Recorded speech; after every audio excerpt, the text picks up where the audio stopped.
Breaking news, breaking news, breaking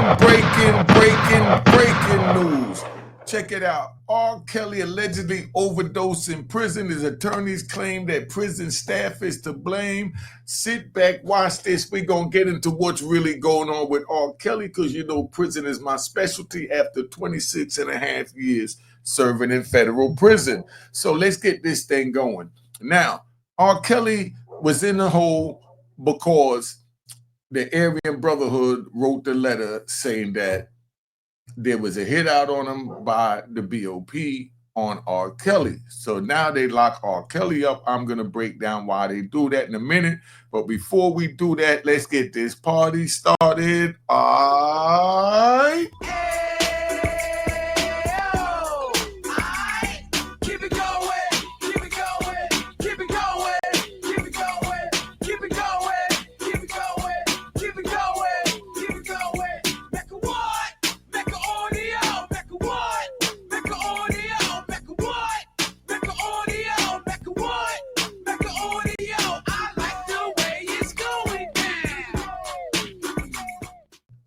All right, you know what it is. Unique Make Audio, man. We back here. Now, this is about R. Kelly and what's going on with R. Kelly. Let's just play the tape and see what's going on. R. Kelly, TMZ says, is doubling down on his claim that his life is in grave danger in prison, now alleging the Bureau of Prison staff at his federal center in North Carolina purposefully gave him too much medication, causing an overdose that left him hospitalized. A court filing submitted by his attorney Monday claims R. Kelly was left bedridden in a hospital after a solitary confinement staff member instructed him to take additional medication the night of June 12th. The next morning, R. Kelly allegedly awakened feeling faint and dizzy, and when he attempted to get up, he fell on the floor, crawled to the door of the cell, and lost consciousness. He was subsequently taken to Duke University Hospital, and during the ride there, he claims he heard a prison officer begrudge, quote, "This is going to open a whole new can of worms." During his 2-day stay at the hospital, Kelly says he learned he was given an amount of his prescribed medication that could have ended his life. So do you understand what's going on? What's going on right now is they're saying that the prison staff gave R. Kelly too much medication that could have ended his life. And R. Kelly is saying it was intentional because the Aryan Brotherhood already came out and said that he was hired by the BOP to kill him, allegedly. So that's what's going on with this. Let's get back to that. Furthermore, Kelly claims in his Monday filing that prison staff took him off necessary blood thinner medication and is now refusing to allow him a doctor-recommended surgery. Now, so what they're saying is that they took R. Kelly off his prescribed blood thinner medication, and now he has blood clots in his legs and in his lungs, and the ones in his lungs is life-threatening. That's how serious this has become from R. Kelly's point of view. To clear blood clots in his legs and lungs that are putting his life in danger. Instead, they have him locked up in solitary confinement, where Kelly has expressed to his lawyer he is convinced he will be killed or left to die. Therefore, the disgraced music mogul is asking for temporary release to home confinement for the third time, arguing his life depends on it. TMZ goes on to say that an assistant United States attorney swiftly filed a response to Kelly's request, alleging he continuously paints himself as the victim and adding, quote, "This is the behavior of an abuser and a master manipulator on display." The response also claims Kelly... So let me explain to you what they're saying R. Kelly is when they say he's a master manipulator, right? And this is just me riding. And I'm just telling you how the feds look at it, because I just left them 26 years ago. So you rat bastards and flip-flop wearing and public trolls, we're about to ride, and I would like you to ride the F off my channel. I'm going to give you 3 seconds. All right, you know the routine. Now that we got rid of the peasants. Check.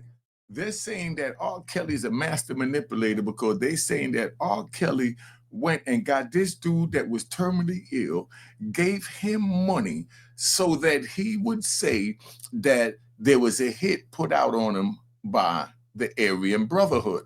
He's dying of cancer anyway. So if R. Kelly hit him off with 10, 20 grand for him to be able to just give to his family, to leave them behind something just to write a letter going against the BOP, of course he'll do it.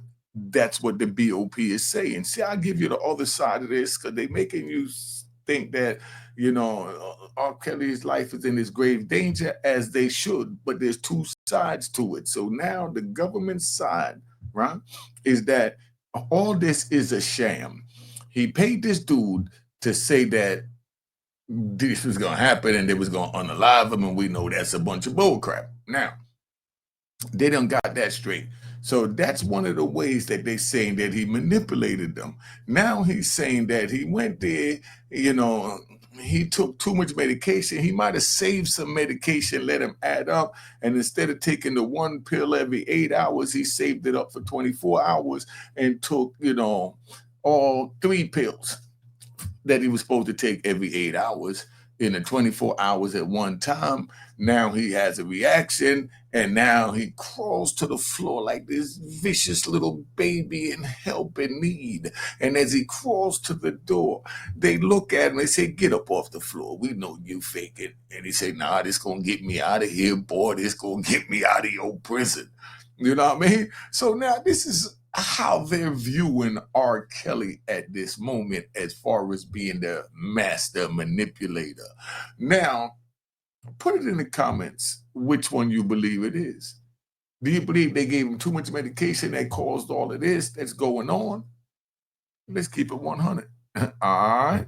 Knowingly submitted an action to a court that has no jurisdiction over his case, accusing him of instead choosing to write to let his court know that he is cold in prison and to criticize the medical care that he is receiving. Hold up. Did R. Kelly really write to the prison that he was cold? Do you know how many nights and days I was locked in that cell for 26 and a half years that I was cold? And I never felt privileged enough to feel that I could write to say that I was cold. They froze my black ass. Did I not tell you? Hold on, let's ride. Did I not tell you about the time I was up there in the mountains in Raybrook, SCI? I came there the day before Thanksgiving. They rode me from Lewisburg for about 9 hours straight in the freezing cold. They tightened the handcuffs around my wrist so tight, I still have the black marks to show it. I mean, all this is trauma. I get up there and they march me off and they throw me in a little cell that's flooded. And it's like, it feels like 20 below out there. As the water is seeping out the toilet, it's freezing on the floor. And can you believe these stinking no-good effers gave me some flip-flops to survive in that cell? Maybe that's why I hate flip-flops so much. Yo, they gave me some orange, ugly-ass flip-flops to keep my feet warm in a freezing cell 20 below up in Raybrook. And you wonder why I hate flip-flops? But anyway, they take me up in there and it was so cold. You understand? Like, who do I write to? When I gotta go to the bathroom, right? The toilet is so cold. It's like that movie they show Christmas time where the little kid puts his tongue on the flagpole and it gets stuck. Imagine your cheeks getting stuck to the toilet because it's so cold in the cell. So instead, you take your stinking flip-flops, you put them on the toilet, sit on it so you can give your cheeks a breather between the metal and your skin. This is how we have to live. R. Kelly, being cold is a part of the bid, my brother. You don't dictate the temperature you want. It's up to you to remain healthy and maintain that 98 degrees above Fahrenheit and all that they say your body need. It's up to you.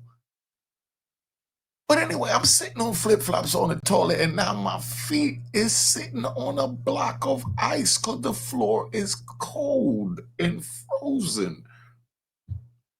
Who do I tell? What do I tell? Is that telling? Because I know these rat bastards still stuck around because they love my joint. You know what I mean? So you rat bastards, put in the comment, would you call that telling because they're freezing? R. Kelly's not telling, I'll tell you that. You know what I mean? He's making a statement. And he's making a statement through the courts. And he's going through the proper channels. But these rat bastards will say, oh, R. Kelly's telling that he's cold. Oh my God. Let's get back to this, man. In order to turn his situation into a grocery store checkout aisle tabloid. Kelly's latest filing comes just a week after his legal team sought his immediate release due to an alleged foiled murder-for-hire plot against him. His team submitted a sworn statement from another inmate who claimed authorities offered him release from prison if he murdered the singer. But just wanted to bring you that breaking news courtesy. I'm here with Prince, right? I'm gonna give you one. I'm even gonna say a name. There was a female. If you want to say the name, you say the name. That used to come to your trial when y'all was in the Brooklyn house and sit there with the trial and with the lawyers when y'all used to get lunch and things like that. She showed up to everything. You know what I'm talking about? Do I need to say a name? Tawana. Remember Tawana you was talking to? Tawana was coming to your trial. Tawana Gooden, rest in peace. She passed. I heard that name before. Yeah, Tawana Gooden, exactly. Tawana used to come to your trial and sit in your trial and support you every day.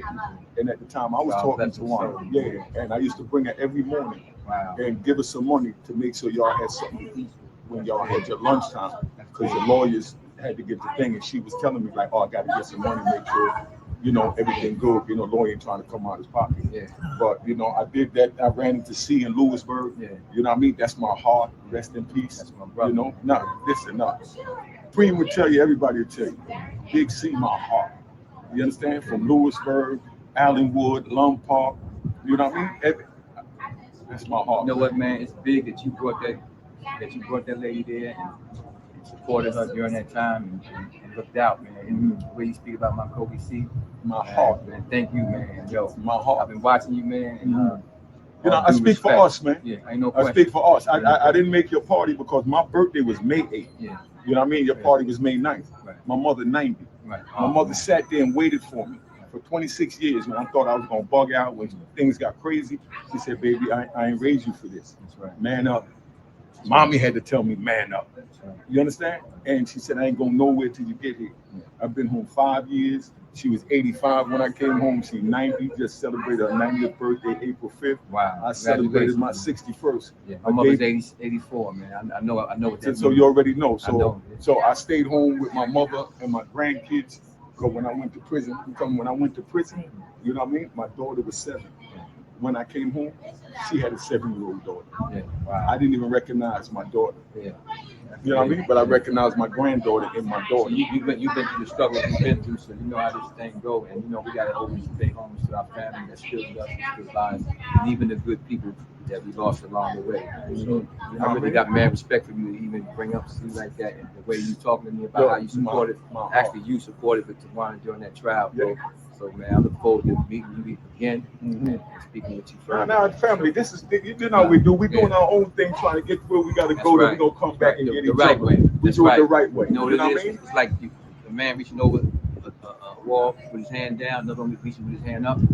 You give him that hand. It's not a hand out, it's a hand up. I'm gonna give you one right there just to show him where we at. Big C. That's the tattoo he had on his arm. Yeah. Remember holding the arm like this. That's right. That's why my nonprofit.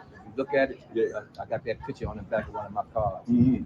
So you know, I know what I know. I know exactly. That was the tattoo on his arm. You know when he was with Karen, we was in Lewisburg. That's my heart. I remember, man. You know what I mean? Yeah. Yo, you can't understand the love I got you, bro. Listen, when I got cut in Lum Park, yeah. C heard about. C was in the hole. Yeah. You know what I mean? C heard about it, and Flip. He contacted Fingers and Lou Sims over there in Colorado. Yeah. Lou in there now, I think. Yeah, of course Lou in there. But I'm saying this is how family go. They don't understand that. Nah, they don't you know understand. What I mean? This is bad. That's deeper than people could really. You understand what I'm saying? Yeah. I was there with him in Lewisburg when he went up with the Spanish dude Yeah. and told him, go get your. I got a million stories with him, but I hold back on some. Yeah. You understand what I'm saying? But we gonna tell them stories because I'm doing something on that, and I'm gonna need you, man. You know a lot, man. Family, come let's on, get up man. in here and enjoy ourselves, and let's Listen. get up here and honor these dudes. Listen, Baby Wise, Baisley, ain't no question. family. Ain't no question. Family. You understand Wanna what I'm get by, saying? man? Go ahead. Yeah, come on, man.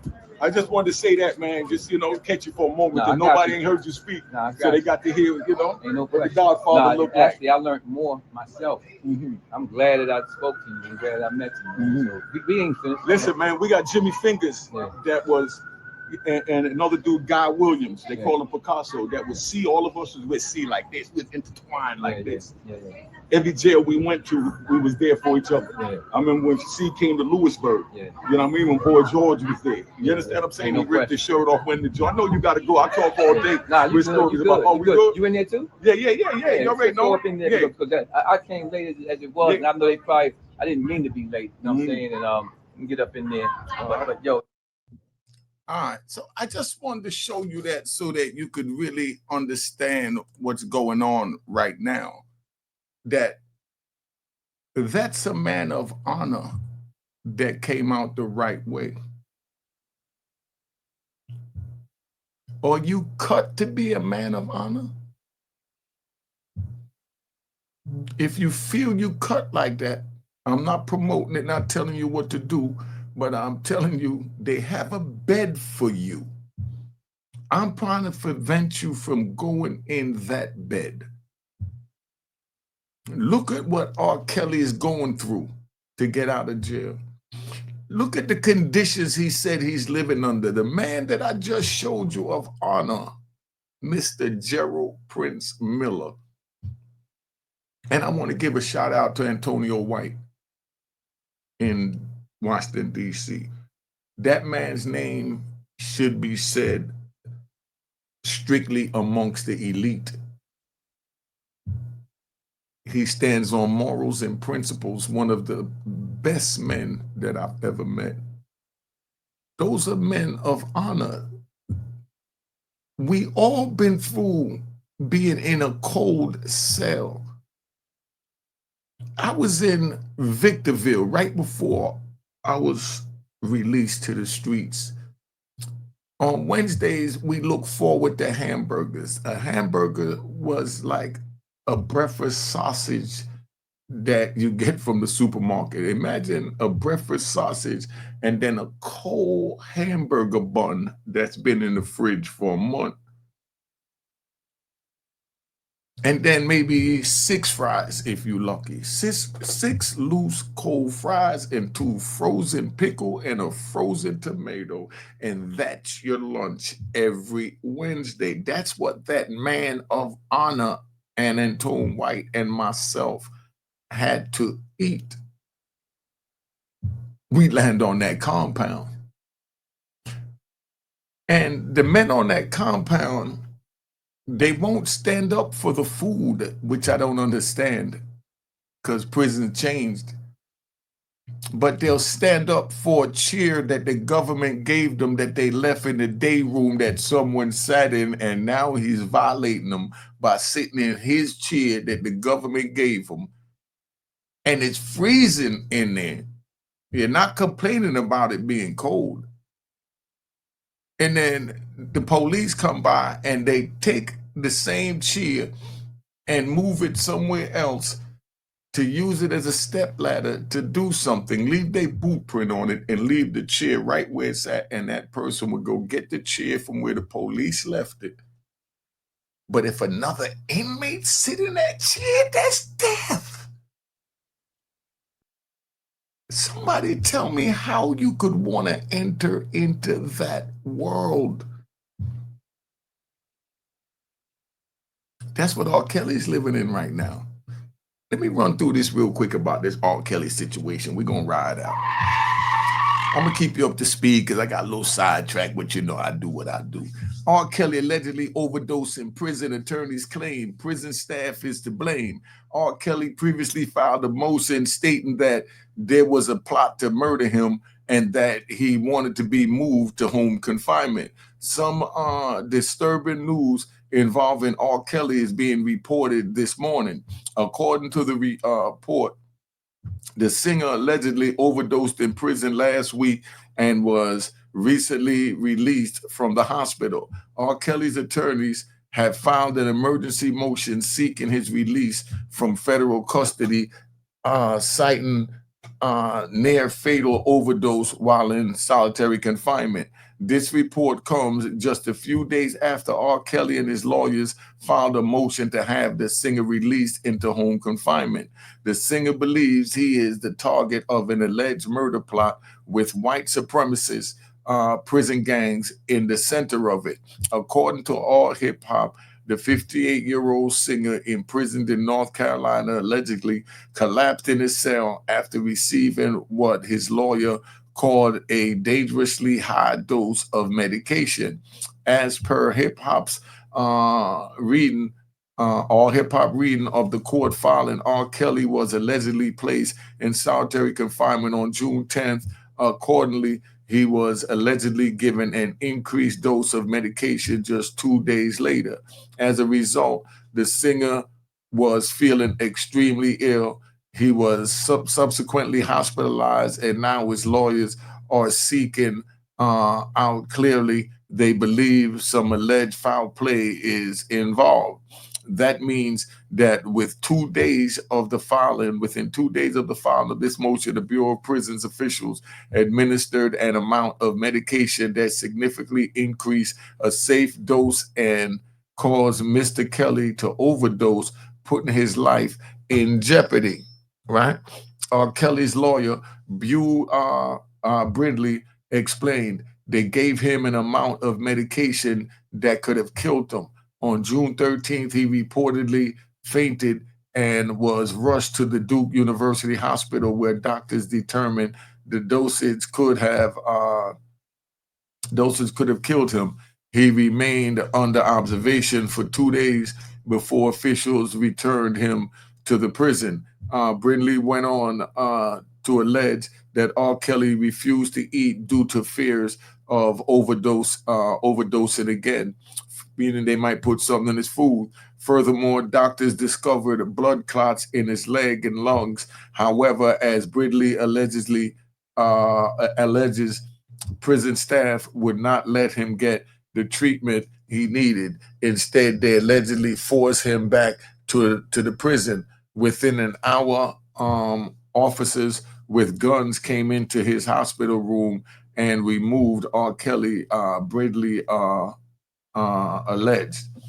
He was taken from the hospital against his will and against the directives of the doctors. He was denied the surgery he needed to clear blood clots in his lungs that threatened his life. This happened. This will be confirmed by hospital records. It is undeniable. Attorney Bo Brindley believes the overdose was intended. He claims it occurred just 2 days after filing a separate motion accusing prison officials of endangering Kelly's life. This was no mistake, Brindley said. It was a dose that jeopardized his life and nearly ended it. This marks the third request for temporary release. Kelly's lawyers argue he faces persistent threats behind bars. They they reference a sworn affidavit from an inmate, Michael Glenn Stein, who alleged that prison staff and white supremacist groups planned to murder Kelly to cover up misconduct during his prosecution. Now, I broke down what I feel that the government is going to shoot at it because I already know how they thinking after that. After Stein's statement surfaced, Kelly was moved to solitary confinement. His attorneys described the conditions as inhumane. Now, just for him making that allegation, now they got to put him in solitary confinement. I hope R. Kelly knew they was going to do that, because they have to do that, because now they have to show they can keep you alive. So now they can keep you in the hole long as they want. So let's hope this, motion you found works, because if it don't, you'll be in a hole a very long time, after that one. He reportedly sleeps in unsanitary quarters surrounded by insects and lacks phone and commissary access. Come on, dog. I stayed in the hole with all that plus some for 6 months straight. You know what I mean? The door is never open for 6 months. Never got a bar of soap. Never got no toilet paper. Had to use my wash rag that I was supposed to use on my face. I had to turn that into an it rag. You know what I mean? So R. Kelly, stop it, man. So that's why I'm telling you, youngins, it ain't worth it. Make sure you subscribe to my daughter's YouTube channel. Let me put this up there. You know what I mean? Make sure you subscribe to my daughter's YouTube channel, Juanita Make Audio. She tell what it's like, to have survived from she was 7, 8 years old without her father that foolishly landed in prison and now trying to keep y'all out of prison. All right, let's keep this moving. Ridley claims that before the surgery could be performed, armed guards removed Kelly from the hospital against medical advice. He was returned to solitary confinement without treatment. This is not a theory, Ridley stated. Hospital records will confirm he was denied urgent care. Kelly is currently serving a 30-year sentence for sex trafficking and racketeering. His attorneys insist the facility can no longer ensure his safety. They urged the court to grant an emergency furlough, warning that keeping him behind bars could have fatal consequences. With Monday's filing, R. Kelly's legal team is looking to have him removed from the North Carolina prison as quickly as possible. Only time would tell whether or not they get what they want. Now, how did I read that to you? Remember, when I went into prison, I couldn't read or write. Now I'm reading the articles, I'm doing YouTube. I think I bettered myself. Do you think R. Kelly bettered himself that he served enough time or he should stay in there a little longer? Somebody put it in the comments. And then why do you think he should stay in there a little longer? Let's put that in the comments. But let's go. Been on here long enough. I just want to tap in, let you know R. Kelly is filing another one. Let's see what happens. All right. Cheers, cheers, the crime, the crime, the crime, the crime, the crime.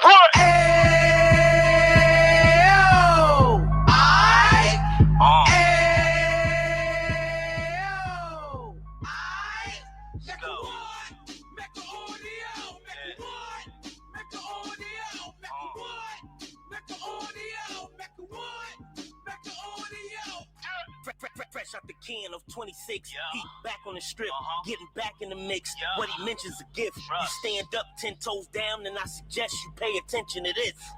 Take a little gully posse and put it in Harlem. He cut from the bottom, came up from the bottom. Drop the book, you should go and get it. An Instagram page and a YouTube you could go and visit. Then you could consider yourself LinkedIn. Sit front row and get Jews from a kingpin. How he went through it, so you ain't gotta go do it. To not pay attention would be stupid. Talking about a man that probably put your grandfather on. Probably the reason that him and your grams got along. A man that generated millions on the block, did his time, never squilling to the cops, make an audio.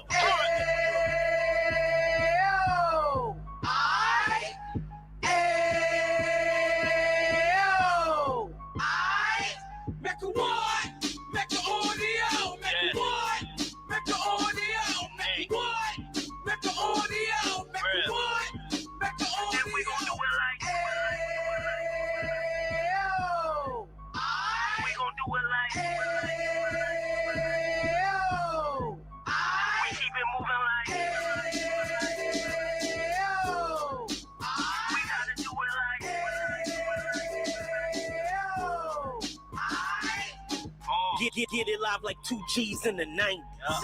Drop top demon so shiny. I let shorty go, she was wine. Treat her like my past, she behind me. Spend a couple bands on the Dapper Dan. You be back again, getting green like a Packers fan. No cap, bitch, a roaring uptown. They be horn uptown, Dominican bust downs. Now we on the positive, we got a lot to give. Now he trying to stop the kids from being inoperative. So take heed, homie, lend the air. He started in uptown, he gon' finish there. But now it ain't about selling drugs, buying cars. It's about buying property to make the community ours, so we can give back to the. Cheers, cheers, the crime, the crime, the crime, the crime, the crime.